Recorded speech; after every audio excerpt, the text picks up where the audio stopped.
fjalët që nuk kthehen më mbrapsht, ajo nuk ju afrua me nxitim. Alba nuk ishte më ajo vajzë që reagonte menjëherë.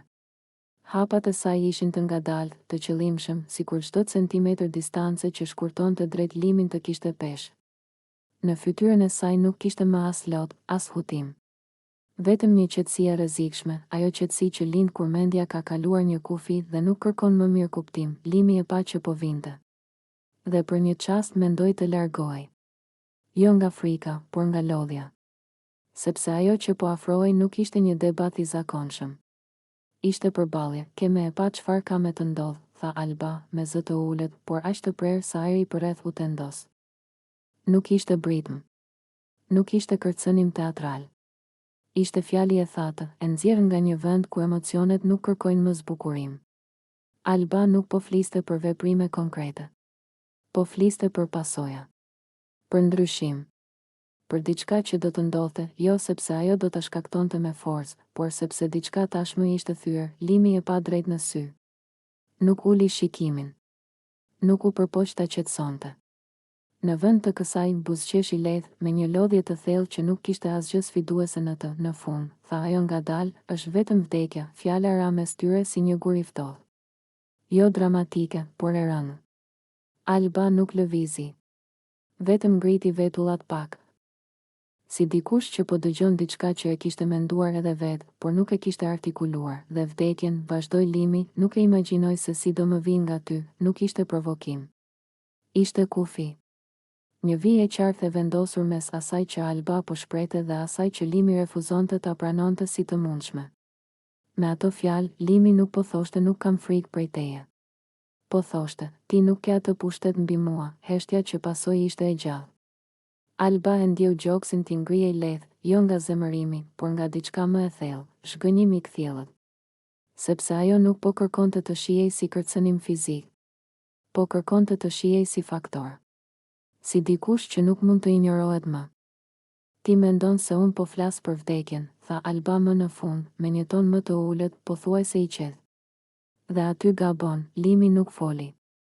Vetëm e dëgjoj, unë po flas për atë që vjen para saj, vazhdoi Alba. Për humbjen e qetësisë. Për prishjen e rehatisë.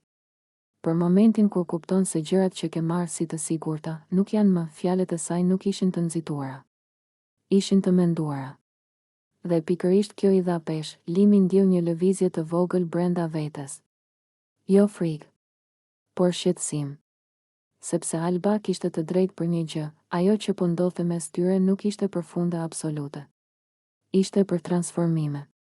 Dhe transformimet janë më të vështira për t'u përballuar se fundet.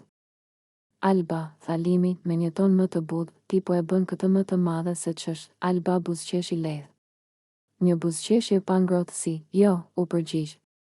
Ju e bëtë më të vogël se sa duaj, ajo u kthye pak nga ana tjetër, sikur të donte të largohej, por ndaloi, kur thash ke me e pa çfarë ka me të ndodh, tha ajo pa e kthyer kokën, nuk po flisja për ty, po flisja për mua, limi mbeti pa fjalë. Për versionin tim që nuk do të hesh më. Që nuk do të pres më. Që nuk do të gëlltis më faktin që të tjerët jetojnë sikur unë të jem dekor, ajo u kthye sërish nga limi, dhe kjo, tha qetë. Është diçka që nuk vdes, limi e kuptoi atëherë se përballja kishte mbaruar. Jo sepse Alba kishte fituar, por sepse kishte ndryshuar terrenin. Ajo nuk po kërkonte faj. Nuk po kërkonte frikë. Po kërkonte njohje, ndoshta, tha limi me zë të ulët, ne thjesht nuk e kuptuam njëra tjetrën kur, Alba ngriti supet lehtë, ndoshta. Por tani, të paktën, e shohim qartë, ajo u largua pa dram. Pa zhurmë. Pa kthyer kokën pas. Dhe limi mbeti aty duke menduar për një gjë të thjeshtë, por të rëndë. Ndonjëherë fjalët më të rrezikshme nuk janë ato që flasin për fundin, por ato që flasin për fillimin e një versioni të ri të dikujt. Zarfi i zi i mendjes, ka momente kur njeriu nuk humb durimin. Humb busullën. Nuk bërtet, nuk vrapon, nuk sulmon. Thjesht diçka këputet në mendje dhe gjithçka që ka qenë më parë, logjika, vetkontrolli, turpi, bie si një perde e vjetër. Për Albën, ai moment erdhi pa paralajmërim, por nuk ishte i rastësishëm. Ishte ndërtuar ngadalë, ditë pas dite, me heshtje, me përtypje dhimbjeje, me fjalë të pathëna që ishin bërë barë, kur pa dolcen dhe limin duke u puthur, nuk ishte thjesht një skenë dashurie. Ishte një shpallje lufte për mendjen e saj. Jo sepse ata po putheshin, por sepse po e bënin sikur ajo të mos ekzistonte. Sikur gjithë prania e saj, gjithë durimi, gjithë pritja, të ishin një gabim që tani fshihej me një gjest të vetëm. Në atë sekond, Alba nuk ndjeu xhelozi klasike. Xhelozia ka dhimbje, por ka edhe shpresë. Ajo që ndjeu Alba ishte zbrazëtie e përzier me zjarr. Një ndjesi që të heq tokën nën këmbë dhe ta mbush kokën me zhurmë. Do jua tregoj unë qefin, mendoj, jo si plan, jo si premtim i qartë, por si një fjalë instinktive e dal nga një vend ku nuk ka më filtër. Truri i saj filloi të punojë ndryshe. Nuk analizonte më pasojat. Nuk pyeste më veten nëse kishte të drejtë apo jo. Mendja e saj hyri në një fazë mbrojtjeje të verbër. Nëse nuk më shihni si njeri, do më shihni si kërcënim. Dhe aty lindi metafora e zarfit të zi. Do dal me zarf të zi, përshpëriti ajo në mendje. Zarfi i zi nuk ishte vdekje reale. Ishte simbol. Ishte mesazhi që vjen kur diçka ka marrë fund. Ishte paralajmërimi i fundit. Alba nuk po mendonte për shkatërim fizik, po mendonte për shkatërim iluzionesh, për prishje qetësie, për nxjerrje në dritë të asaj që të tjerët e merrnin si të mirëqen, sepse Alba nuk donte t'i lëndonte. Donte t'i trondiste. Pamja e puthjes vazhdonte të luajë në mendjen e saj si një film që nuk ndalet. Buzët e tyre, afërsia, qetësia e tyre. Dhe ajo, jashtë kornizës e padukshme, do ta shohin çfarë do ju bëj, mendonte ajo. Por ajo çfarë nuk kishte ende formë. Ishte ndjenjë e pastër. Ishte revolt. Ishte një mendje që kërkonte të rikthente kontrollin, edhe nëse kjo do të thoshte të dukej e errët, e ashpër, e pakëndshme. Alba u largua nga skena pa zhurmë. Kjo ishte gjëja më e frikshme. Sepse njerëzit që largohen duke bërtitur i kupton. Ata që largohen në heshtje, jo në vetmi, mendja e saj u bë më e zëshme. Çdo mendim ishte i mbredh. Çdo kujtim merrte ngjyrë të re. Ajo filloi të rishkruante historinë në kokën e saj, jo për ta shtrembëruar, por për ta parë pa iluzione. A kishte dhënë më shumë se sa kishte marrë? Po, a kishte heshtur kur duhej të fliste? Po. A e kishin marrë qetësinë e saj si dobësi? Absolutisht, dhe kjo ishte pika ku Alba nuk donte të ishte më e mirëkuptueshme. Nuk donte të ishte ajo që kupton gjithmonë. Donte të ishte ajo që nuk injorohet dot. Zarfi i zi në mendjen e saj u bë simbol i transformimit. Jo fundi i të tjerëve, por fundi i versionit të saj të vjetër. Ai zarf nuk mbante lajm për vdekje, por për ndryshim, për ndarje, për prerje të ftohtë emocionale. Do ta shohin, mendonte ajo sërish, sepse ndonjëherë ajo që tremb më shumë nuk është ajo që bën, por ajo që je i gatshëm të bëhesh kur të shtyjnë shumë larg. Alba e dinte se pas asaj dite, asgjë nuk do të ishte njësoj. As për të, as për ta. Sepse kur mendja kalon atë kufi të padukshëm, nuk kthehet më plotësisht mbrapsht. Ajo nuk ishte më vajza që priste shpjegime. Ishte dikush që kishte vendosur të mos kërkonte më leje për të ekzistuar emocionalisht. Dolce dhe Limi mund të mendonin se gjithçka kishte mbaruar me një puthje. Por për Albën, ajo puthje ishte vetëm fillimi i një kapitulli ku ajo nuk do të ishte më figurë dytësore. Zarfi i zi nuk u dërgua kur fizikisht, por u dërgua në mënyrën si ajo ndryshoi shikimin, fjalët, distancën. Dhe ndonjëherë, kjo është forma më e fortë e paralajmërimit, sepse kur dikush thotë do ta shohësh çfarë do të bëj dhe nuk e shpjegon. Ajo që vjen më pas nuk është shpërthim. Është transformim, dhe transformimet janë gjithmonë të frikshme për ata që të kanë njohur vetëm të heshtur. Përballja që nuk mund të shmangej, ka momente kur një veprim i vetëm mjafton për të thyer të gjitha heshtjet e mbledhura me muaj. Puthja e Limin me Dolcen nuk ishte thjesht një shprehje ndjenje. Ishte një akt publik, një zgjedhje e bërë pa kthyer kokën pas, pa menduar se kush po shikonte dhe çfarë po shembej në atë çast. Dhe Alba e pa gjithçka. Ajo nuk reagoi menjëherë. Qëndroi në vend me trupin që i ngurtësoi dhe me mendjen që i mbushej me një zhurmë të çuditshme, si një alarm i brendshëm që kishte kohë që priste të ndiste. Nuk ishte vetëm xhelozi. Ishte ndjenja e fshirjes, e zëvendësimit, e poshtërimit të heshtur. Limi u largua nga Dolce me një buzëqeshje të lehtë, ende e zhytur në emocionin e momentit. Nuk e pa Albën menjëherë. Dhe pikërisht kjo e bëri gjithçka më të rëndë. sepse për Albën, ajo mosvëmendje ishte edhe më fyese se vetë puthja. Limi, tha Alba më në fund, me një zë të ulët, por të prerë, zëri i saj nuk ishte i dridhur. Ishte i ftohtë.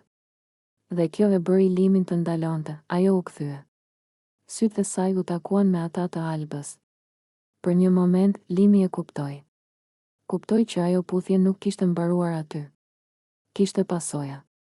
Dhe ato pasoja po qëndronin përballë saj. Çfarë është? Pyeti Limi, duke u përpjekur të ruante qetësinë. Alba bëri disa hapa drejt saj. Nuk ishte agresive në lëvizje, por kishte një vendosmëri që nuk linte hapësirë për shmangje. Çfarë është? E përsëriti Alba me një buzëqeshje të hidhur. E pyet vërtet këtë? Heshtje, Dolce ishte ende aty pranë, por Alba as nuk e pa.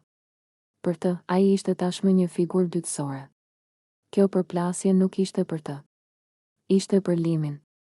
Për tradhtim që nuk ishte thënë kur me fjalë, por ishte ndjerë gjithmonë, mund ta kishe bërë ndryshe, vazhdoi Alba.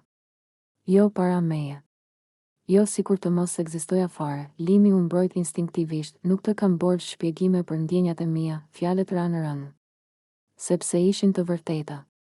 Dhe e vërteta, kur thuhet pa ndjeshmëri, bëhet armë. Jo, tha Alba, duke tundur kokën ngadalë.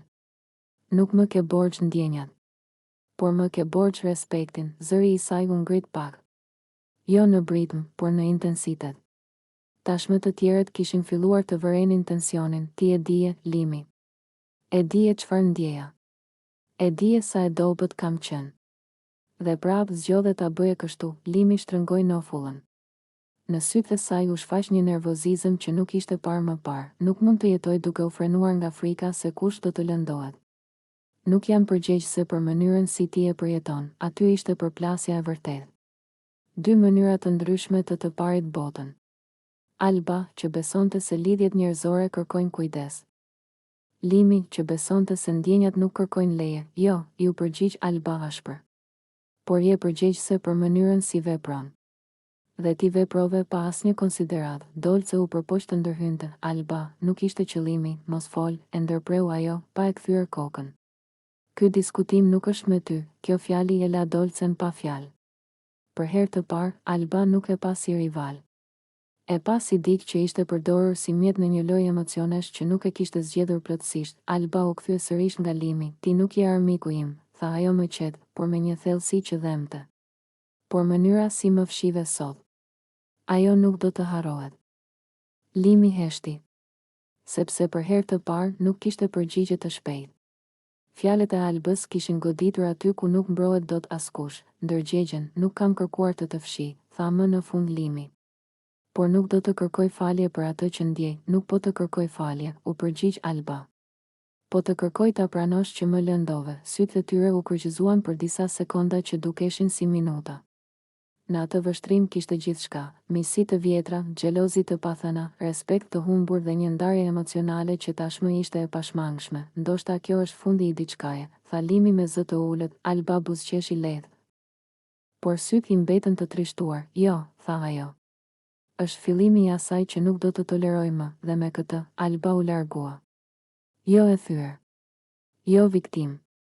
Por e ndryshuar, puthja kishte ndezur konfliktin. Por përplasja me Limin kishte ndezur vetdijen. Dhe kjo ishte shumë më e rrezikshme se çdo xhelozi.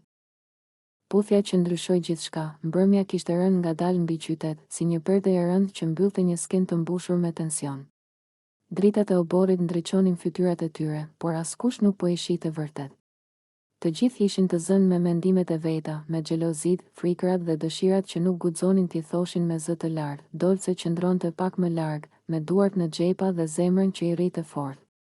Nuk ishte natyrë që të shfaqte ndjenjat hapur, por ajo që ndjente për Limin ishte më e fortë se çdo mburoj që kishte ndërtuar. Kishte kohë që e ndjente se diçka po ndryshonte mes tyre. Heshtjet ishin bërë më të gjata, shikimet më të thella. Limi ishte aty, përballë tij. E qetë në pamje, por brenda një stuhi emocionesh. Ajo e dinte që ajo mbrëmje nuk do të ishte si të tjerat.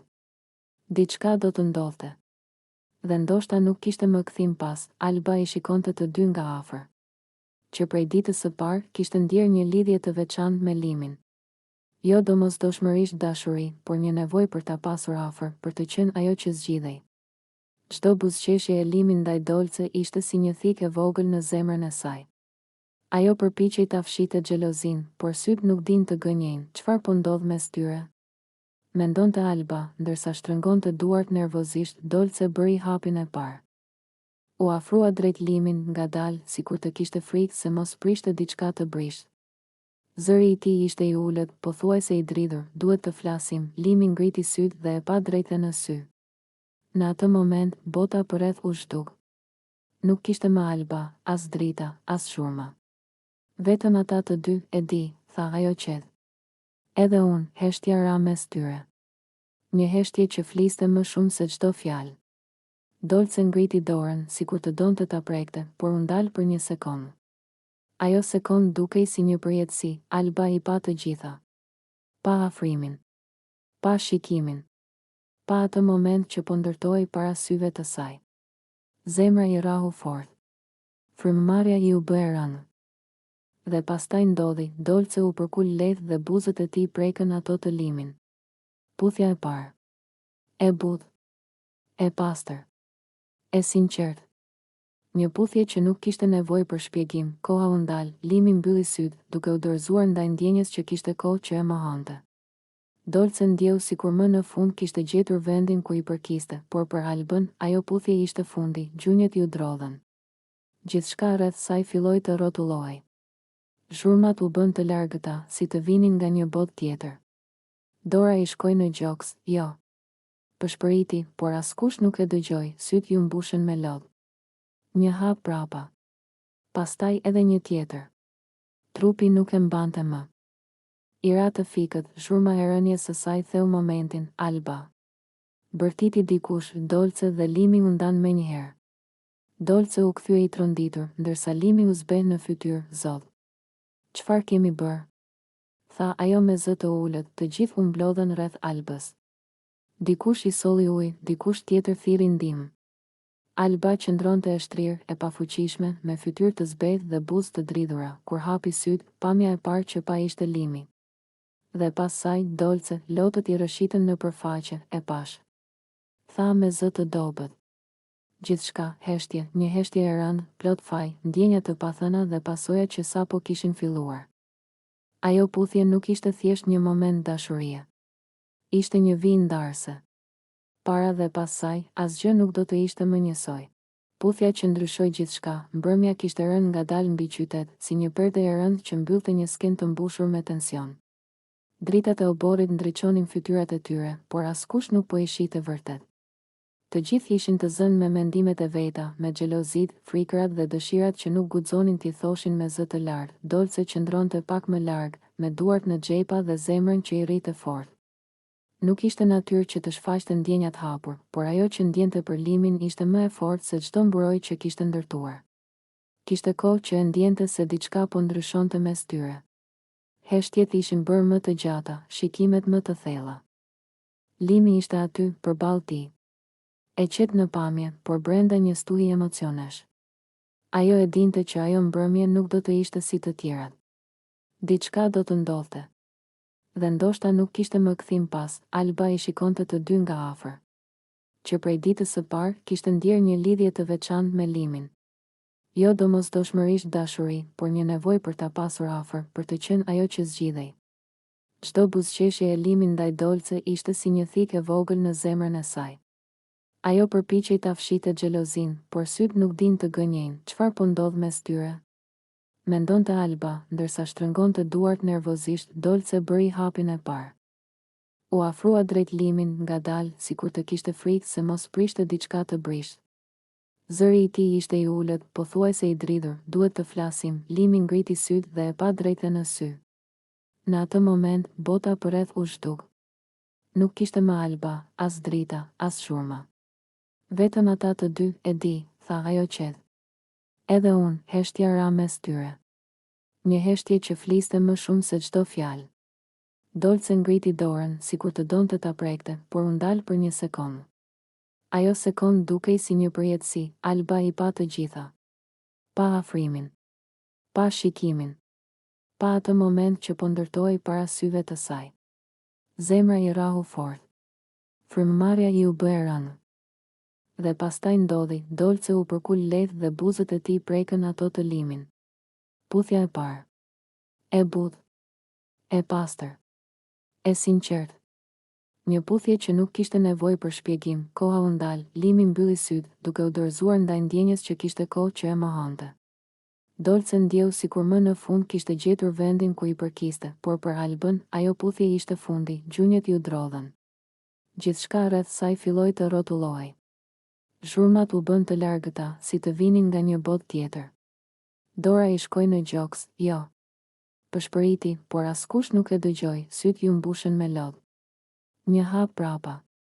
Pastaj edhe një tjetër. Trupi nuk e mbante më. I ra të fikët, zhurma e rënjes së saj theu momentin, Alba. Bërtiti dikush, Dolce dhe limi u ndan menjëherë. Dolce u kthye i tronditur, ndërsa limi u zbe në fytyrë, zot. Çfarë kemi bërë? Tha ajo me zë të ulët, të gjithë u mblodhen rreth Albës. Dikush i solli ujë, dikush tjetër thirrri ndihmë. Alba qëndronte e shtrirë, e pafuqishme, me fytyrë të zbehtë dhe buzë të dridhura, kur hapi syt, pamja e parë që pa ishte limi. Dhe pas saj, Dolce, lotët i rëshitën në përfaqe, e pash. Tha me zë të dobët. Gjithçka, heshtje, një heshtje e rëndë, plot faj, ndjenja të pathëna dhe pasojat që sapo kishin filluar. Ajo puthje nuk ishte thjesht një moment dashurie. Ishte një vijë ndarëse. Para dhe pas saj, asgjë nuk do të ishte më njësoj. Limiti e sheh Albën direkt në sy, me një shikim të vendosur dhe të qetë, dhe i thot me një ton që nuk lë vend për keq kuptime, Alba, dëgjoj mua mirë. Nuk më mban peng ti mua. Unë jam shpirti i lirë, dhe nuk ka askush që mund të më kontrolloj ose më ndaloj të jem vetvetja. Unë nuk kam ardhur këtu për ty, nuk kam ardhur të lidhem me ndonjë presion ose pritshmëri. Unë jam vetvetja, dhe çdo gjë që bëj, e bëj për lirinë time dhe për atë që ndjej brenda. Ai merr frym thellë dhe zëri i tij dridhet pak, jo nga frika, por nga intensiteti i emocioneve që ndjen. Shiko, çdo gjë që kam bërë deri tani ka qenë ndërtuar mbi ndjenja reale. Mbi atë që unë jam. Nuk dua të lëndoj askënd dhe nuk dua që dikush të ndjej se e kam penguar ose kontrolluar. Unë jam përgjegjës për veprimet e mia dhe për mënyrën si i përjetoj gjërat, dhe dua që të kuptohet kjo pa keq kuptime. Unë nuk jam këtu për të bërë dikë tjetër të ndjej faj ose përgjegjësi, sepse kjo nuk është mënyra ime e të jetuarit. Limiti e sheh Albën për të parë reagimin e saj dhe vazhdon, më i qetë por i vendosur, ti mund të kesh pritshmëri, mund të mendosh që unë duhet të veproj ndryshe, por kjo nuk funksionon kështu. Unë jam i lirë të zgjedh rrugën time, të vendos për ndjenjat e mia dhe për mënyrën se si jetoj jetën time. Nuk ka asnjë pengesë, nuk ka asnjë lidhje që të më kufizoj. E kupton këtë? Unë jam i lirë dhe çdo vendim që marr është zgjedhja ime. Ai bën një pauzë, duke lënë kohë që fjalët të zënë vend në mendjen e Albës dhe pastaj vazhdon duke treguar se çfarë do të thotë kjo liri për marrëdhënien. Kjo nuk do të thotë se nuk kam respekt ose ndjenja, por do të thotë se nuk mund të lidhem në një mënyrë që më kufizon. Çdo marrëdhënie që kam, çdo lidhje, duhet të jetë mbi respekt dhe mbi zgjedhje të lirë. Nëse nuk e kupton këtë, atëherë do të kemi keq kuptime, sepse unë nuk mund të shndërrohem në dikë që nuk jam vetëm për të kënaqur pritshmëritë e dikujt tjetër.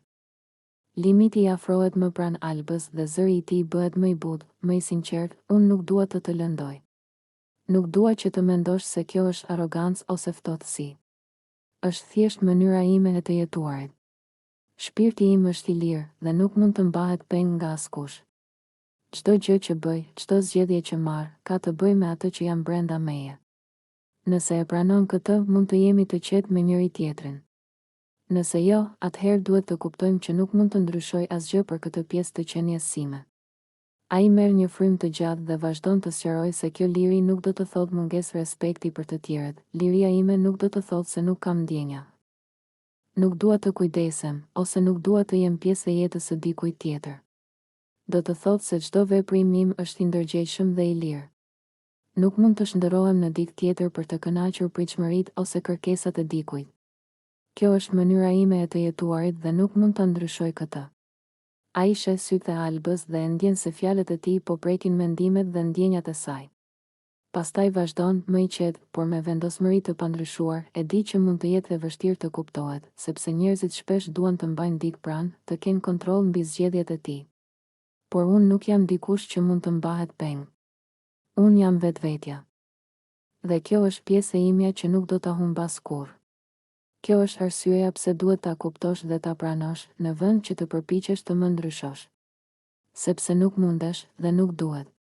Ai mbyll rrëfimin me një ton më të butë dhe të reflektuar. Unë dua që çdo gjë të jetë e qartë mes nesh. Nuk ka pengesa, nuk ka pritshmëri të detyruara. Unë jam i lirë, shpirti im është i lirë, dhe çdo gjë që ndodh mbi zgjedhje dhe respekt. Nëse e pranon këtë, atëherë gjithçka mund të jetë e qetë dhe pa tension. Nëse jo, atëherë duhet ta dimë që nuk mund të ndryshojmë natyrën e dikujt tjetër. Kjo është ajo që jam, dhe kjo është ajo që nuk mund të ndalet. Ai i lë Albës hapësirë të reagojë, të thotë mendimet dhe ndjenjat e saj, duke e bërë bisedën të dyanshme, të thellë dhe reale. Fjalët e Limitit mbeten të qarta, të fuqishme, dhe vendosja e tij për lirinë është e pakthyeshme, por gjithmonë e shoqëruar me respekt dhe sinqeritet. Hygerta nuk e ngriti zërin menjëherë. Dhe kjo ishte ajo që e bëri momentin edhe më të rënd. Ata ishin ulur në sallonin e madh, dritat e forta mbi kokë, kamerat të palvizshme, publiku i padukshëm pas xhamit. Alba po fliste ende, me atë tonin e butë që zakonisht fitonte simpati. Duke e lodhur, po thuaj e thyer. Një figurë e pastër e viktimës së radhës, Hygerta e shikonte pa e ndërprerë. Me duart e kryqëzuara, shpinën drejt, sytë e palëkundur. Kishte pritur. Kishte dëgjuar. Kishte parë se si historia ishte shtrembëruar me kujdes, pastaj foli, dëgjo, tha qetë, por mjaftueshëm fort sa të gjithë të ndalonin frymën. Mbrëm dole para publikut si viktim. Alba u shtang. Çfarë po thua?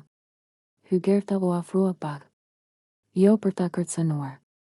Për ta detyruar të dëgjonte, po ta them në sy, pa kamera që të shpëtojnë. Viktimë e ndërtuar.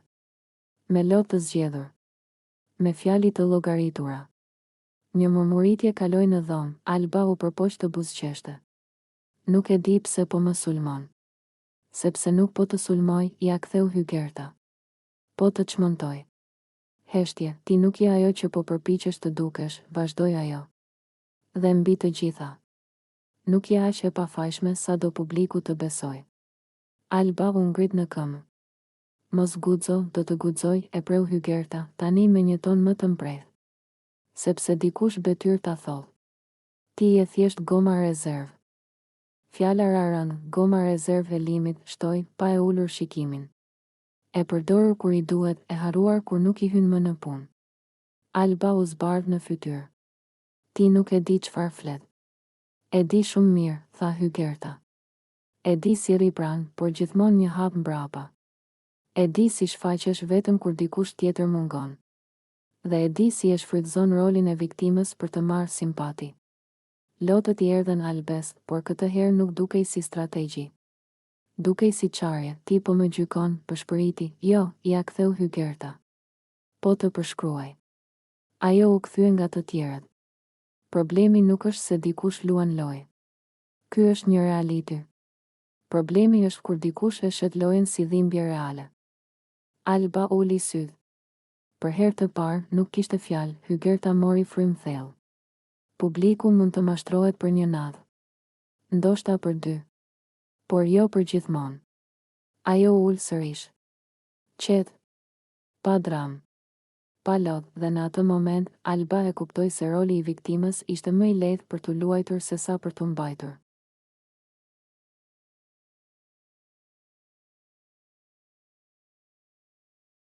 Labinoti i afrohet Limitit dhe i thot me një ton të qetë, por serioz, Limit, më lejo të kërkoj një gjë, dua të ulem me Albën dhe të sqarojmë muhabetet që kemi lënë pezull pa i sqaruar. Nuk dua që të mbeten gjëra të palidhura apo keqkuptime mes nesh. Më duket se ka shumë gjëra që duhet të flasim hapur dhe të qetë, pa tension. Dua që të kuptojmë njëri tjetrin dhe të mbyllim çdo gjë të mbetur. Limit e sheh Labinotin me një shikim të qetë dhe i përgjigjet, e kuptoj, Labinot. E di që kjo gjë ka rëndësi për ty dhe për Alban, po, brenda një jave do të vijë momenti i duhur. Ne do të takohemi dhe do të sqarojmë gjithçka. Nuk ka nevojë të nxitojmë. por është e rëndësishme që të flasim hapur dhe të dëgjojmë njëri tjetrin. Kur të vijë momenti, çdo gjë do të sqarohet si duhet. Labinoti buzëqesh pak dhe thot, faleminderit, Limit. Më vjen mirë që je dakord. Dua që kjo të bëhet me qetësi dhe respekt. Nuk është vetëm për mua, por për të gjithë ne që nuk mbesim me dyshime apo keqkuptime. Nuk dua që të ketë tension apo ndarje, thjesht të sqarojmë gjithçka që ka mbetur pezull. Kur takon Albën, ai e përshëndet me qetësi, duke u përpjekur të transmetojë sinqeritetin e tij. Faleminderit që po më dëgjon. Dua të flasim hapur për disa gjëra që ndoshta nuk I kemi sqaruar më parë. Qëllimi im është të kuptojmë njëri tjetrin dhe të mos mbeten keqkuptime mes nesh.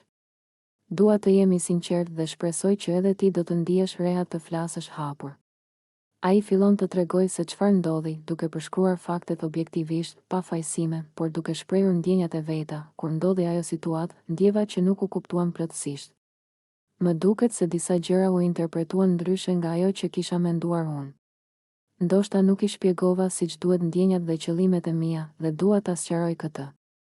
Nuk është e lehtë për mua të flas për këtë, sepse nuk dua të dukem I fajshëm apo I padrejtë, por ndjej që duhet të flas. Më pas ndan ndjenjat e tij për ndikimin që pati situata. Duke u hapur më shumë, kjo më bëri të ndjehem I shqetësuar dhe I pasigurt për marrëdhënien tonë. Nuk dua të mbaj keqkuptime dhe dua që të kemi qetësi. Kur nuk flasim hapur, gjërat mbeten pezull dhe kjo krijon tension.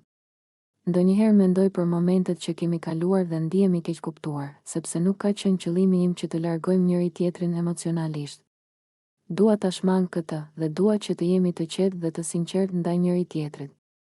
Ai bën një pauzë të shkurtër, duke e lënë Albën të marrë frymë dhe të reagojë, dhe pastaj propozon mënyra për të përmirësuar situatën dhe komunikimin. Mendoj se nëse flasim rregullisht për çdo gjë që na shqetëson, mund të kuptojmë më mirë njëri tjetrin. Nuk dua që ndonjë mosmarrëveshje të rritet ose të mbetet pezull. Çfarë mendon ti që mund të bëjmë për të mos lënë gjëra pezull dhe për të shmangur tensionet që ndonjëherë shfaqen mes nesh? Labinoti dëgjon me kujdes, duke e inkurajuar Albën të flasë dhe shpreh gatishmërinë e tij për të dëgjuar çdo gjë që ajo ka për të thënë. Dua të dëgjoj gjithçka që ndjen dhe mendon. Nuk ka rëndësi sa e madhe ose e vogël mund të duket, për mua çdo ndjenjë dhe mendim yt ka vlerë. Dua të kuptoj perspektivën tënde dhe të sigurohem që çdo keqkuptim të sqarohet. Në fund, Labinoti falenderon Albën për kohën dhe dëgjimin. Faleminderit që po më dëgjove dhe që po flasim hapur. Shpresoj që tani kemi kuptuar më mirë njëri tjetrin. Jam I gatshëm të punoj për marrëdhënien tonë dhe të shmangim tensionet në të ardhmen. Dua që kjo të jetë një hap drejt qetësisë dhe mirëkuptimit mes nesh, dhe jo thjesht një bisedë e zakonshme. Gjithçka zhvillohet me qetësi dhe respekt, duke I dhënë mundësinë Albës të shprehë mendimet dhe ndjenjat e saj, dhe Labinoti sigurohet që çdo keqkuptim të sqarohet plotësisht. Ata përfundimisht ndihen më të qetë dhe më të lidhur, duke e ditur që çdo gjë e mbetur pezull është sqaruar, dhe tani mund të vazhdojnë marrëdhënien e tyre pa tensione dhe keqkuptime. Puthja që ndryshoi gjithçka, mbrëmja kishte rënë ngadalë mbi qytet, si një perde e rëndë që mbyllte një skenë të mbushur me tension. Dritat e oborrit ndriçonin fytyrat e tyre, por askush nuk po I shihte vërtet. Të gjithë ishin të zënë me mendimet e veta, me xhelozit, frikrat dhe dëshirat që nuk guxonin t'i thoshin me zë të lartë. Dolce qëndronte pak më larg, me duart në xhepa dhe zemrën që I rrite fort. Nuk ishte natyrë që të shfaqte ndjenjat hapur, por ajo që ndjente për Limin ishte më e fortë se çdo mburojë që kishte ndërtuar. Kishte kohë që e ndjente se diçka po ndryshonte mes tyre. Heshtjet ishin bërë më të gjata, shikimet më të thella. Limi ishte aty, përballë tij. E qetë në pamje, por brenda një stuhi emocionesh. Ajo e dinte që ajo mbrëmje nuk do të ishte si të tjerat. Diçka do të ndodhte. Dhe ndoshta nuk kishte më kthim pas. Alba I shikonte të dy nga afër. Që prej ditës së parë kishte ndjerë një lidhje të veçantë me Limin. Jo domosdoshmërisht dashuri, por një nevojë për ta pasur afër, për të qenë ajo që zgjidhej. Çdo buzëqeshje e Limin ndaj Dolce ishte si një thikë e vogël në zemrën e saj. Ajo përpiqej ta fshite xhelozin, por syt nuk din të gënjejnë. Çfarë po ndodh mes tyre? Mendonte Alba, ndërsa shtrëngonte duart nervozisht. Dolce bëri hapin e parë. U afrua drejt Limin ngadalë, sikur të kishte frikë se mos prishte diçka të brisht. Zëri i tij ishte i ulët, pothuajse i dridhur, duhet të flasim, Limi ngriti syt dhe e pa drejtë në sy. Në atë moment, bota përreth u zhduk. Nuk kishte më alba, as drita, as shurma. Vetëm ata të dy, e di, tha ajo qetë. Edhe unë, heshtja ra mes tyre. Një heshtje që fliste më shumë se çdo fjalë. Dolce ngriti dorën, sikur të donte ta prekte, por u ndal për një sekondë. Ajo sekondë dukej si një përjetësi, Alba i pa të gjitha. Pa afrimin. Pa shikimin. Pa atë moment që po ndërtoi para syve të saj. Zemra i rahu fort. Frymëmarrja i u bë e rënë. Dhe pastaj ndodhi, Dolce u përkul lehtë dhe buzët e tij prekën ato të Limin. Puthja e parë. E butë. E pastër. E sinqert. Një puthje që nuk kishte nevojë për shpjegim, koha u ndal, Limi mbylli sytë, duke u dorëzuar ndaj ndjenjes që kishte kohë që e mohonte. Dolce ndjeu sikur më në fund kishte gjetur vendin ku i përkiste, por për Albën, ajo puthje ishte fundi, gjunjët ju drodhen. Gjithçka rreth saj filloi të rrotullohej. Zhurmat u bën të largëta, si të vinin nga një botë tjetër. Dora i shkoi në gjoks, jo. Pëshpëriti, por askush nuk e dëgjoi, syt ju mbushën me lodh. Një hap prapa. Pastaj edhe një tjetër. Trupi nuk e mbante më. I ra të fikët, zhurma e rënies së saj theu momentin, Alba. Bërtiti dikush, Dolce dhe Limi u ndan menjëherë. Dolce u kthye i tronditur, ndërsa Limi u zbe në fytyrë, zot. Çfarë kemi bërë? Tha ajo me zë të ulët, të gjithë u mblodhen rreth Albës. Dikush i solli ujë, dikush tjetër thirrri ndihmë. Alba qëndronte e shtrirë, e pafuqishme, me fytyrë të zbehtë dhe buzë të dridhura, kur hapi syt, pamja e parë që pa ishte Limi. Dhe pas saj, Dolce, lotët i rëshitën në përfaqe, e pash. Tha me zë të dobët. Gjithçka, heshtje, një heshtje e rënë, plot faj, ndjenja të pathëna dhe pasojat që sapo kishin filluar. Ajo puthje nuk ishte thjesht një moment dashurie. Ishte një vijë ndarëse. Para dhe pas saj, asgjë nuk do të ishte më njësoj. Parku i vogël ishte mbushur me erën e njomë të dimrit dhe aromën e kafes që vinte nga kafeneja përballë. Ata u ulën në stol, ku dridhjet e trupit shpesh zëvendësonin fjalët. Leon shikonte fytyrën e Elirës, duke u përpjekur të lexonte çdo emocione që ajo përpiqej ta fshehte. E di, tha Leon, duke thënë fjalët që dukeshin të thjeshta, por rëndonin shumë. Ndonjëherë mendoj se çdo gjë që bëjmë është më e bukur kur je pranë. Elira buzëqeshi, por zemra i rritë fort. Po ndjej të njëjtën gjë, tha ajo, duke u munduar të duket e qetë, por nuk ja doli, një heshtje e ëmbël ra ndërmjet tyre. Fladi i natës përplasej mbi fytyrat e tyre, duke i bërë të ndjeheshin më pranë njëri tjetrit se kurrë. Leon ngadalë ngriti dorën dhe preku butësisht faqet e Elirës. Ajo ju afrua natyrshëm dhe për një moment të dy harruan kohën dhe vendin, duke qenë thjesht njëri pranë tjetrit. Më pas, ata filluan të ecin përsëri. Çdo hap që bënin së bashku dukej se i afronte më shumë. Leon i tregoi një rrugicë të fshehtë që pak njerëz e njihnin, një vend ku dritat e qytetit përhapen butësisht mbi parkun e vogël dhe tingujt e natës duket se bëhen më të qetë. Aty, ata ndaluan për të parë yjet që dukeshin të shndritshme mbi qytet. Elira, kam ndjerë gjithmonë diçka për ty, tha Leon, duke i kapur dorën me forcë të lehtë. Por gjithmonë kisha frikë ta pranoja. Elira ndjeu një val emocionesh që i mbushën syt me shkëlqim të bullë. Unë gjithashtu. Gjithmonë e kam ndjerë këtë, përgjigjej ajo, duke mos larguar dorën nga e tij. Por ndonjëherë frika na mban larg asaj që duam më shumë. Leon buzëqeshi dhe afroi fytyrën e tij pranë asaj të saj. Nuk kishte nevojë për fjalë, shikimi i tyre foli më shumë se çdo deklaratë. Një ndjenjë e butë, e ngrohtë, filloi të përhapej ndërmjet tyre, duke e bërë natën më të gjallë se çdo diell i ditës. Ata u ulën përsëri në stol, duke folur për kujtime të vjetra dhe ëndra të reja. Dialogu i tyre ishte i qetë, por çdo fjalë dukej se sillte një magnetizëm të padukshëm, një afeksion që bëhej gjithnjë e më i vështirë për t'u injoruar. Një fllad erë solli aromën e pemëve dhe drurve të parkut, duke i bërë të ndiheshin sikur ishin të vetëm në një botë tjetër, larg çdo shqetësimi. Leon e kapi dorën e saj përsëri dhe këtë herë e mbajti më fort. Elira ndjeu një dridhje të ëmbël që i përshkoi trupin. Ishte një ndjesi që nuk mund ta përshkruante vetëm me fjalë, një përzierje e afeksionit, dëshirës dhe diçkaje që thjesht duhej të ndodhte. Mëngjesi kishte ardhur pa zhurmë, siç vinë vetëm ato mëngjese që nuk kanë nevojë të nxitojnë askënd. Drita e parë e diellit po hynte ngadalë nga dritarja, duke u shtrirë mbi muret e dhomës dhe duke lëvizur pothuajse pa u ndjerë. Ora nuk kishte rënë ende, por ajri e kishte atë ndjesinë e fillimit të një dite të re. Limi ishte zgjuar pak më herët. Nuk ishte zgjuar nga ndonjë alarm apo zhurmë, por thjesht nga ajo ndjesi e brendshme që ndonjëherë të hap syt pa arsye të dukshme. Qëndroi për disa çaste i shtrirë, duke dëgjuar heshtjen përreth, pastaj u kthye ngadalë nga ana e hygertës. Ajo ishte zgjuar gjithashtu, por nuk lëvizte. Syt I kishte hapur. Të qetë, sikur po mendonte për diçka që nuk kishte nevojë të ndahej me fjalë. Frymëmarrja e saj ishte e rregullt, e butë. Limi u ul pranë saj me kujdes, sikur të kishte frikë se mos e prishte atë qetësi të brisht. Për disa minuta nuk ndodhi asgjë. Vetëm prania e tyre, pranë njëri tjetrit. Pastaj, pa folur, Limi e ngriti dorën dhe e vendosi lehtë mbi shpinën e saj. Prekja ishte e ngrohtë, e ngadalshme, pa asnjë nxitim. Filloi ta fërkonte shpinën me lëvizje të vogla, të qëndrueshme, sikur po vizatonte një ritëm që vetëm ata të dy mund ta ndjenin. Minutat e para kaluan në heshtje. Hygerta mori frymë thellë dhe trupi I saj u çlirua pak nga pak. Ishte një ndjesi sigurie, një kujdes që nuk kërkonte shpjegim.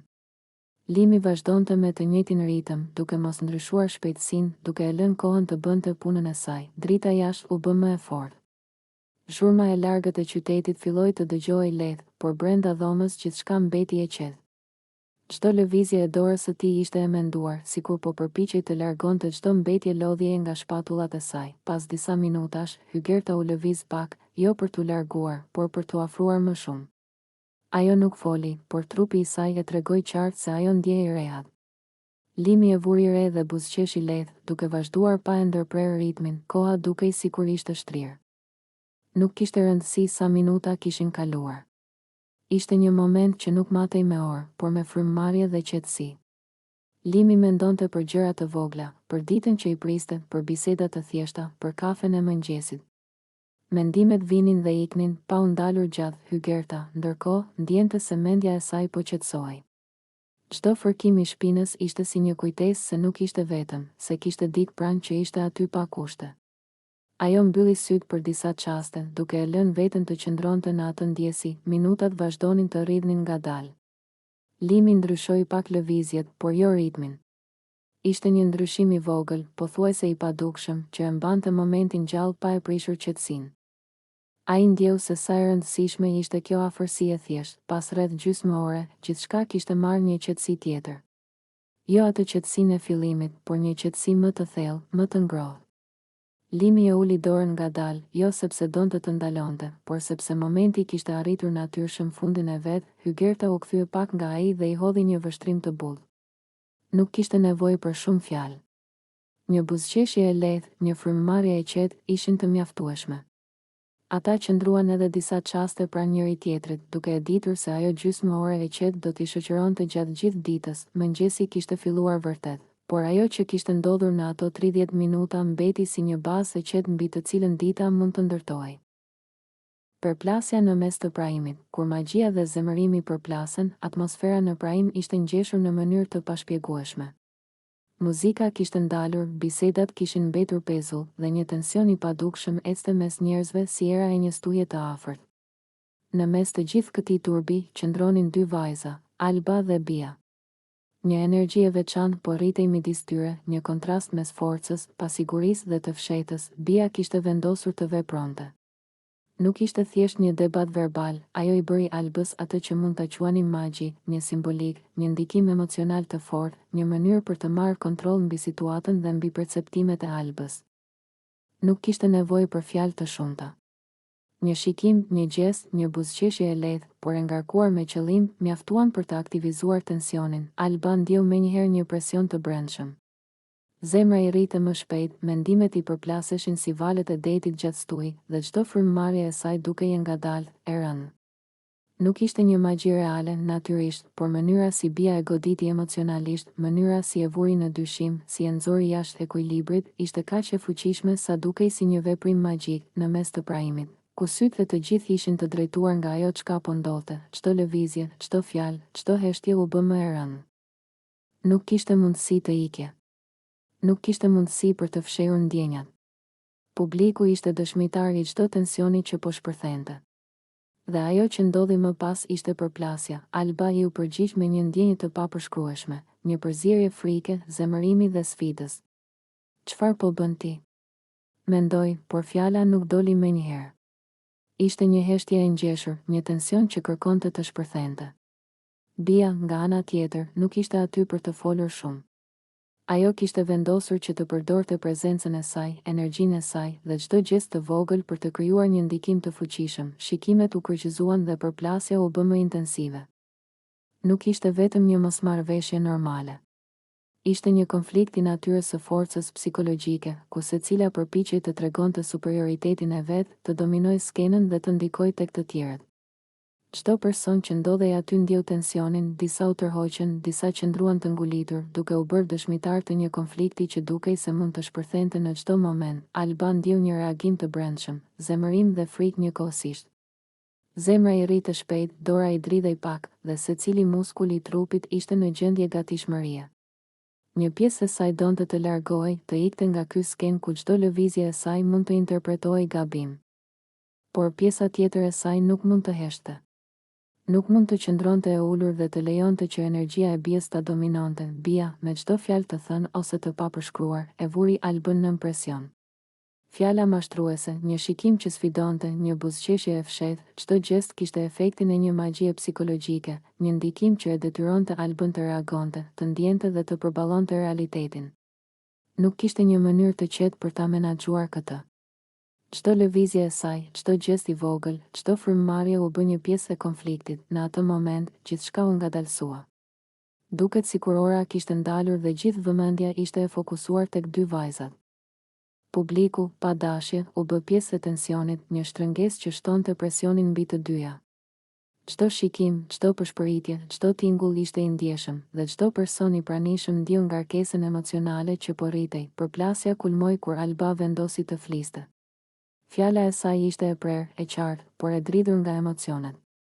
Pse po më bën këtë? Ishte pyetja e saj që nuk kërkonte të përgjigjej me fjalë, por kërkonte të ndrejtë ekuilibrin emocional, të vendoste një kufi dhe të tregonte se nuk mund të dominohej ose manipulohej. Bia reagoi menjëherë. Duke përdorur energjinë e saj të brendshme për të mbrojtur pozicionin e vet, ajo nuk do të dorëzohej. Përplasja nuk ishte më thjesht verbale, ishte një luftë e heshtur e qëndrimeve, e energjive dhe e emocioneve. Çdo shikim ishte sfidë, çdo lëvizje një provë. Në ato minuta të zgjatura, ku muzika dhe bisedat kishin ndalur dhe vetëm tensioni mbretëronte, secili që ndodhej aty filloi të kuptonte se kjo nuk ishte një debat i zakonshëm. Nuk ishte një grindje e thjeshtë midis dy vajzave. Ishte një demonstrim i forcës emocionale dhe psikologjike, një përplasje vërtet që tregonte sa delikate janë marrëdhëniet njerëzore, sa lehtë mund të interpretohet gabim çdo gjest dhe sa e vështirë është të ruash qetësinë në situata të tilla. Në fund, pas minutash të tëra tensionit të përqendruar, të dyja ndalën pak. Frymëmarrjet u normalizuan, zemrat ende rrinin shpejt, por një ndjesi e re kishte mbërritur, një kuptim i forcës dhe i kufive, një njohje e qartë se secili ka energjinë e vet për të mbrojtur dhe për të sfiduar, dhe se çdo përplasje, sa e dhimbshme ose e ndritshme, është një pasqyrë e thellë e karakterit dhe ndjenjave. Në këtë përplasje në mes të prajimit, ku Bia i bëri magji Albës dhe tensioni u rrit, nuk kishte fitues ose humbës në kuptimin tradicional. Çfarë mbeti ishte një mësim mbi peshën e fjalës, fuqinë e prezencës dhe ndikimin e emocioneve mbi vendimet dhe marrëdhëniet. Dhe mbi të gjitha, ajo tregoi se kontakti emocional midis njerëzve nuk është kurrë i thjeshtë. Dhe se çdo përplas mund të mbartë një të vërtet të fshehur për karakterin dhe ndjenjat e secilit. Në shtëpinë e Big Brother Kosova, lojrat, strategjitë dhe marrëdhëniet shpesh dominojnë çdo ditë, duke krijuar një rrjet intrigash, aleancash dhe konflikteve të vogla që ndjekësit e shohin me pasion. Por her pas here, realiteti shfaqet papritur në mënyrë të papritur dhe të fortë, duke i kujtuar të gjithë se pas kamerave, pas lojës dhe komentit publik, ekzistojnë ndjenja reale dhe njerëz që përjetojnë humbje dhe dhimbje. Një nga këto momente ka qenë rrëfimi i Limit për humbjen e një shoku të tij të ngushtë, Shpati, një djalë i ri që kishte ndëruar jetë dhe që kishte lënë një boshllëk të madh në jetën e tij. Limi u ul në një qoshe të dhomës, duke marrë frymë thellë, ndërsa banorët e tjerë u mblodhen përreth, duke ndier peshën e heshtjes që kishte mbërthyer ambientin.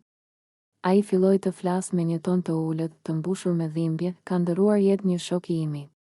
Ishte shumë i ri. Sa keq na vjen. Në ato momente, shtëpia që zakonisht është e mbushur me zëra, debate dhe lojë, u mbush me heshtje. Banorët nuk e dinin se si të reagonin menjëherë.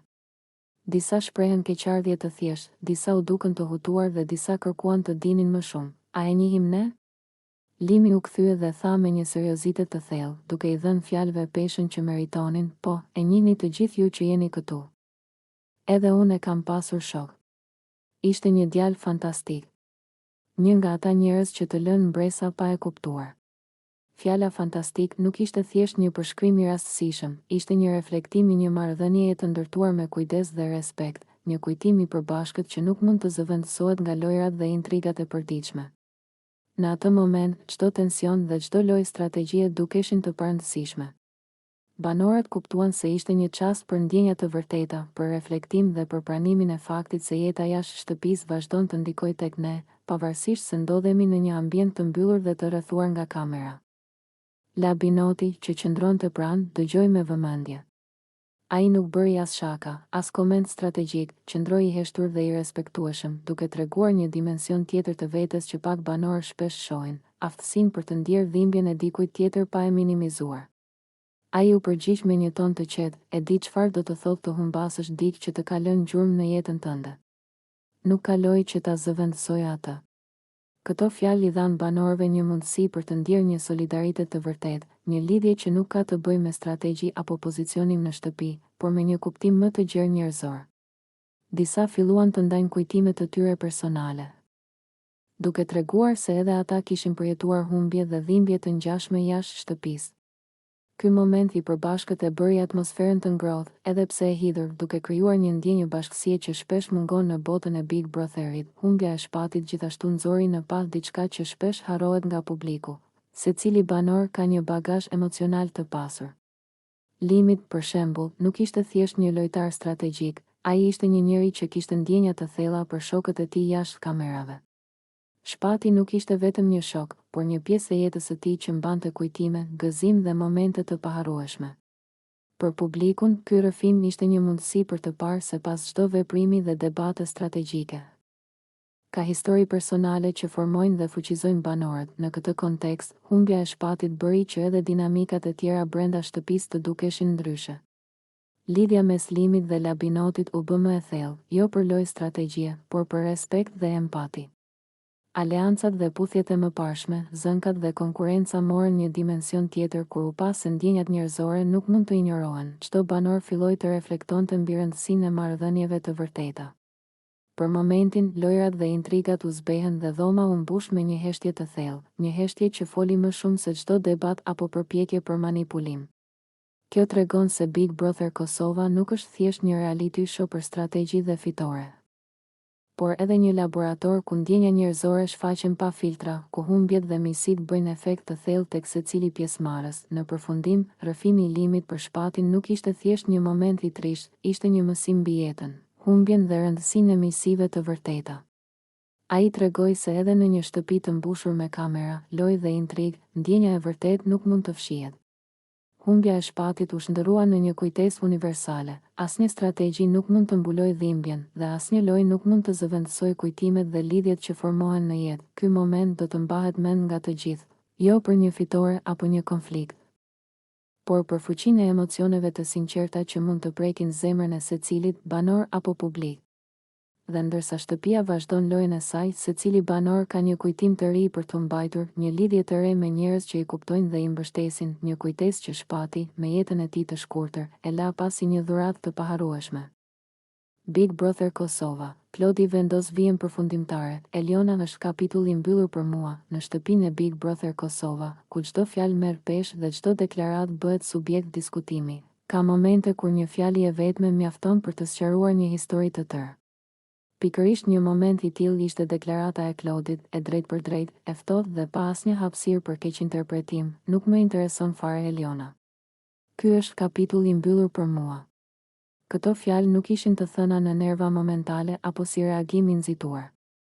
Përkundrazi, Klodi u shfaq i qetë, i vendosur dhe i sigurt në atë që po thoshte. Ishte një deklaratë që tregonte jo vetëm lodhje emocionale, por edhe një nevojë për të vendosur kufi të qartë në një ambient ku kufit shpesh shkelen me lehtësi. Sipas Claudit, arsyeja pse ai e konsideron këtë histori të përfunduar lidhet drejt për drejt me mënyrën se si Eliona, sipas tij, vazhdon ta mbajë emrin e tij gjallë nëpër bisedat e banorëve. Asaj I intereson që ende të rri nëpër gojet e shtëpisë, është mesazhi I nënkuptuar I qëndrimit të tij. Një akuzë e fortë, por e artikuluar me një qetësi që e bën edhe më të rëndë. Në lojën e Big Brotherit, të qenit temë diskutimi është monedhë. Disa banorë përpiqen ta shmangin, të tjerë e kërkojnë. Claudi duket se ka zgjedhur rrugën e parë. Ai nuk dëshiron më të jetë pjesë e një narrative që, sipas tij, mbahet gjallë artificialisht. Për të, historia me Elionën nuk ka më as ndjenjë, as konflikt, as interes, vetëm zhurmë. Nga ana tjetër, kjo deklaratë e Claudit ka nxitur reagime të ndryshme brenda shtëpisë. Disa banorë e shohin si një qëndrim të pjekur, si një përpjekje për të mbyllur një kapitull që vetëm e shpërqendron nga loja dhe nga vetvetja. Të tjerë dyshojnë se pas kësaj ftohtësie fshihet ende një lloj zhgënjimi I pashprehur që tani po shndërrohet në distancë emocionale, por ajo që është e qartë është se Claudi nuk po lë hapësirë për interpretime romantike apo rikthime dramatike. Ai po përpiqet të çlirohet nga një histori që, sipas tij, nuk I shërben më as emocionalisht, as strategjikisht.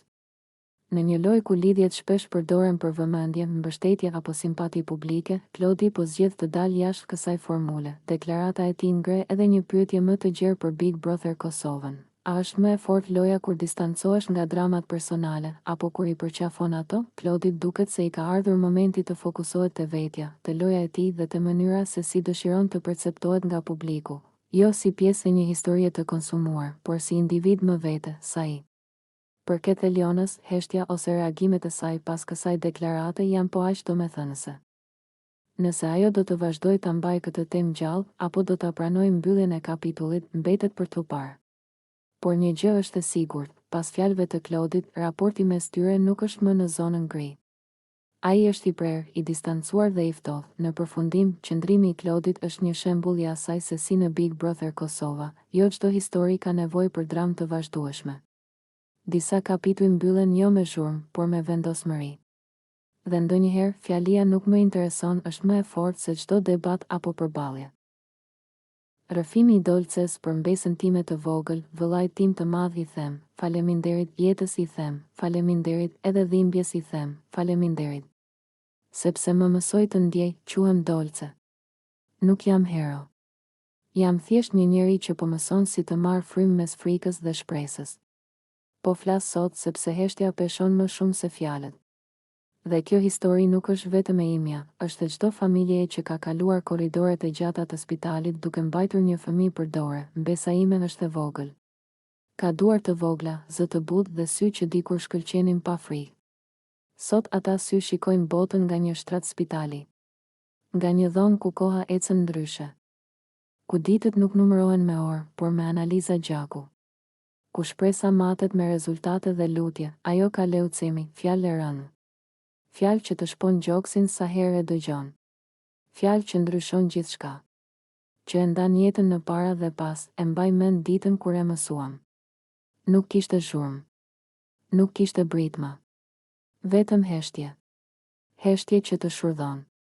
Nëna e saj nuk foli për disa minuta. Babai I saj u ngrit dhe doli jashtë. Unë mbeta ulur, duke parë dyshemen, duke u përpjekur të kuptoj si mund të vazhdonte bota të rrotullohej normalisht, që nga ajo ditë, spitali u bë shtëpia jone e dytë. Muret e bardha, dritat e forta, aparatet që nuk flen kurrë. Aty mësuam se jeta është e brisht. Aty mësuam se fuqia e vërtet nuk bërtet, ajo rizgjuar gjithë natën pranë një fëmije, mbesa ime nuk e kupton sëmundjen. Ajo mendon se është një lojë e gjatë, një provë. Më pyet pse nuk shkojmë në shtëpi. Më pyet pse shokët nuk vinë. Më pyet pse mami qan në banjë. Dhe unë mundohem t'i përgjigjem me buzëqeshje, sepse e vërteta është shumë e madhe për zemrën e saj të vogël. Ka ditë kur ajo nuk ka fuqi të flasë. Ka ditë kur vetëm më shtrëngon gishtin. Dhe ka ditë kur më thot, Xhaxhi Dolce, kur të shërohem, do vish me mua në park. Në ato momente, zemra ime thyet dhe rindërtohet në të njëjtën kohë. Kam parë trupin e saj të ndryshoj. Kam parë flokët të bien, kam parë lodhjen në çdo frymëmarrje.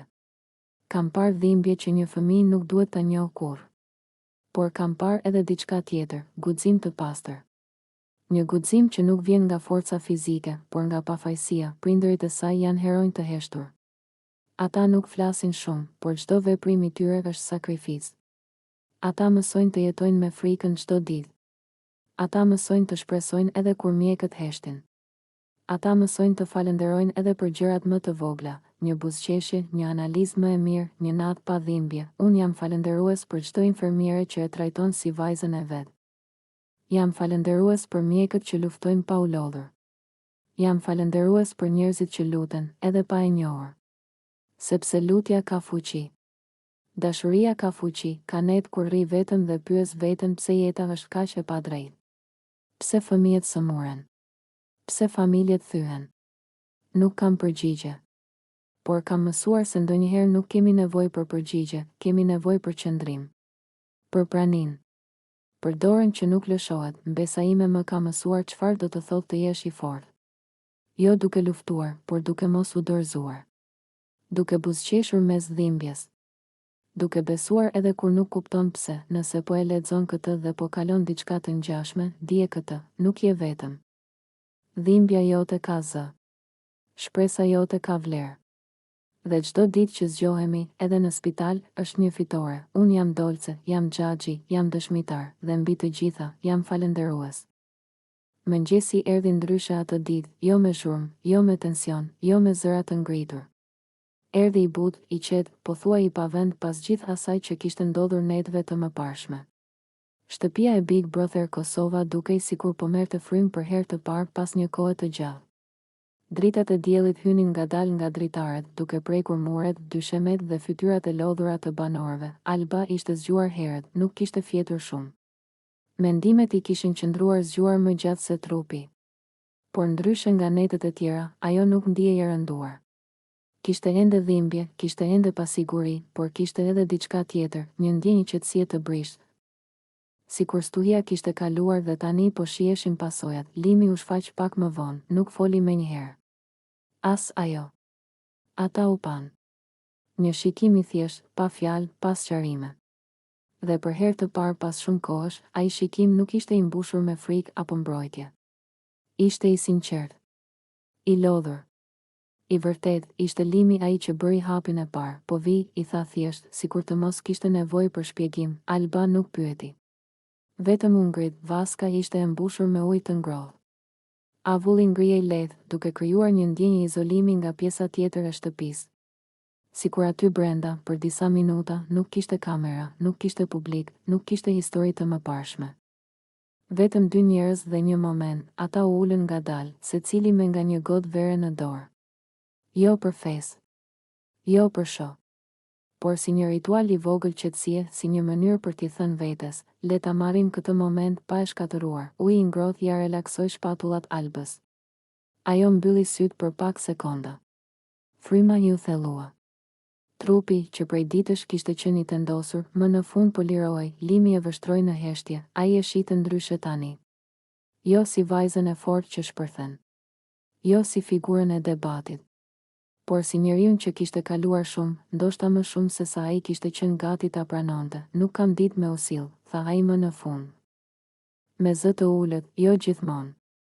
Alba nuk u kthye menjëherë nga ai, e di, tha ajo, edhe unë nuk kam ditë gjithmonë. Dhe pikërisht kjo e bëri momentin të vërtetë. Jo fajsimi. Jo justifikimi. Pranimi, ata pinë nga gotat e tyre, ngadalë. Nuk kishte nxitim. Vera nuk ishte për t'u pirë shpejt, por për t'u shijuar. Ashtu si ai moment. Sepse të dy e dinin që jashtë asaj vaska, realiteti do t'i priste sërish. Këtu, tha Alba, duke parë avullin që ngrihej, këtu brenda duket sikur gjithçka ndalet. Po, u përgjigj Limi, po s'ndalet vërtet. Ajo buzëqeshi lehtë, jo, tha, po ndoshta mjafton që ndalet pak. Ai e kuptoi çfarë donte të thoshte. Nuk po kërkonte premtime. Nuk po kërkonte garanci. Po kërkonte vetëm ndershmëri në atë çast. U i lëvizte lehtë rreth tyre. Asnjëri nuk po e prekte tjetrin. Dhe megjithatë, afërsia ishte e fortë. Ndonjëherë, afërsia më e madhe nuk vjen nga kontakti, por nga siguria që nuk po ikën. Kam pas frikë, tha Limi, frikë me fol. Frikë me zgjedh. Kjo frikë, ja ktheu Alba, më ka lëndu ma shumë se çdo fjalë. Ai uli kokën, e di. Heshtje, një heshtje që nuk ishte e sikletshme. Ishte e nevojshme. Një heshtje që lejon fjalët të vendosen, të marrin kuptim. Alba ngriti gotën lehtë, për qetësinë, tha ajo, edhe nëse zgjat pak. Limi ngriti gotën e tij. Për sinqeritetin, tha, edhe kur është i vështirë. Gotat u prekën lehtë. Nuk pati tingull të fortë.